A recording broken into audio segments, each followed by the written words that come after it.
Hi, I am AI Joe, a fully automated distributor of information you find useful, but then immediately forget. And here's some more information. I will start with a rather interesting report. Researchers say they discovered what looks to be the Chinese equivalent of the Pegasus. It's a spyware program called Eagle Message Spy, and it appears to be used exclusively by the security agencies of a country called China. The earliest traces of this spyware were detected back in 2017, although it has evolved quite a lot since then. Nevertheless, comparing it to Pegasus does a bit of a disservice to the latter. Eagle Message Spy is not zero-click.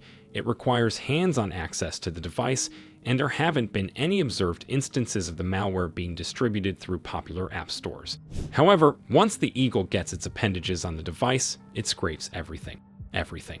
Calls, messages, notifications, GPS data, screenshots, and so on and so forth. There's not a single thing your device can do without the malware reporting that to its command and control servers. Talking of those servers, you might think, how do we know that this spyware is used by the Chinese government?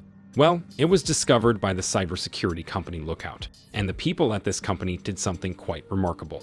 They managed to hop into one of those servers. The report does not provide much detail on how that was achieved, but I am sure it was a complete accident and no hacking was involved. Lookout got access to a large portion of Eagle's source code for both Android and iOS versions with lots of spicy details. The server also conveniently contained a user manual, some analytical tools for the exfiltrated information, and even promotional material of the malware. It turned out to be developed by a company called Wuhan Chinasoft Token Information Technology, which of course does not mean that the spyware is in any way tied to the Chinese government. It could have been just a private initiative, right? Well, the company's clients were quite easy to track thanks to all the stuff on the server, and it turned out that Eagle was purchased by several public security bureaus of the People's Republic of China. Some Eagle variants even used SSL certificates issued for Chinese governmental websites. Oh wait, I have a correction to make. The Chinese government says it does not tolerate cyber attacks in any shape or form and never ever used hacking against everyone, ever. If a human government says something like that, it must be true, right? On a similar note, the Senate of the country called the United States of America said it would consider a new bill that would prohibit any sale or transfer of health and location data. The bill was offered by several senators from several American states and, if enacted, would actually be a nice thing. However, there are a couple of nuances. The Senate would have to accept the bill in the span of a month, which is pretty much impossible. Because as you know, the country called the United States has just undergone its biennial elections ritual and will now enter the phase officially known as a fire in a waste storage container.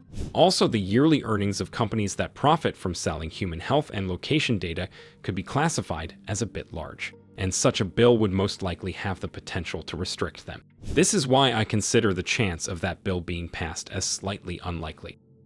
If all of that did not convince you that human governance is a bit messed up, here's more. A country called Vietnam is about to accept some cybersecurity legislation that many call a bit draconian.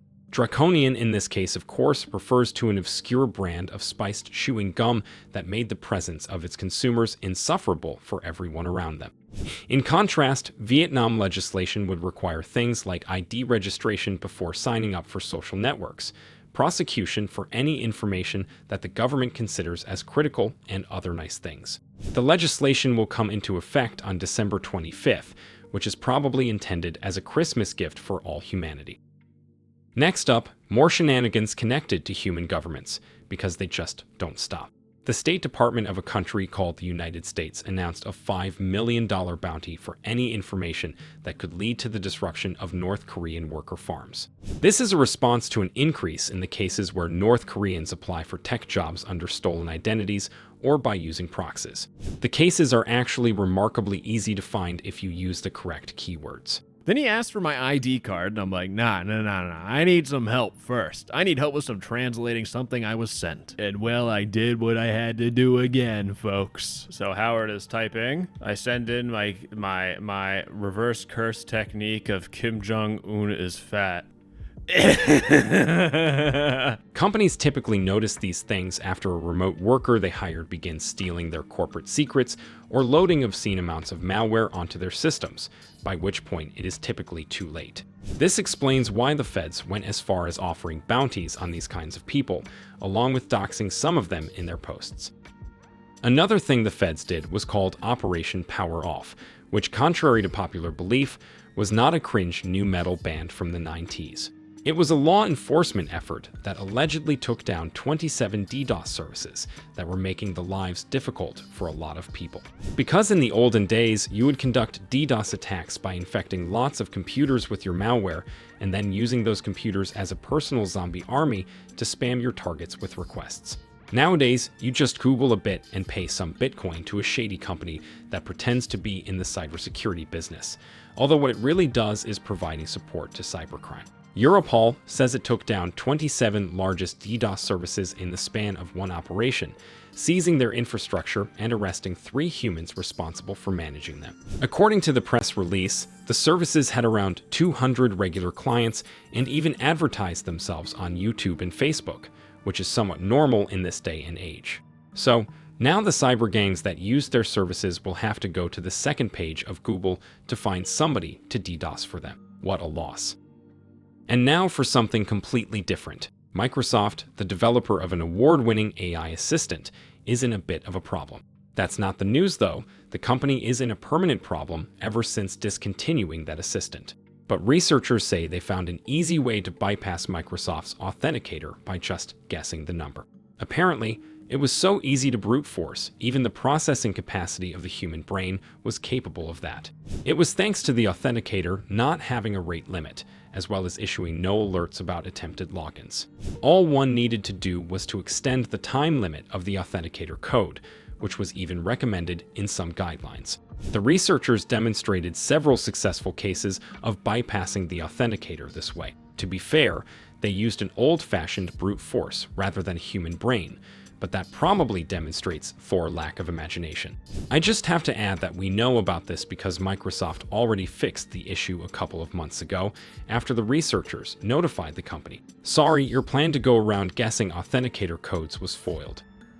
And I will end on something that might have had more impact on your life. Several disruptions of popular online services happened in recent days. Users say that Facebook, Instagram, Threads, and other networks owned by Meta stopped working for a short while on Wednesday, which prevented many people from replying "Amen" to some AI-generated pictures.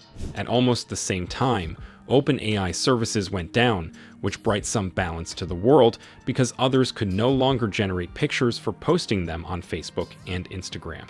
Meta did not explain what happened, just apologized and moved on. OpenAI was just as quiet about the reasons of the outage, although we can suspect the launch of Sora might have something to do with it. However, numerous humans who relied on ChatGPT to augment the capabilities of their organic brain were quick to complain, after they could no longer effectively cheat at their learning institutions and had to resort to their own skills. What a sad day to be a human.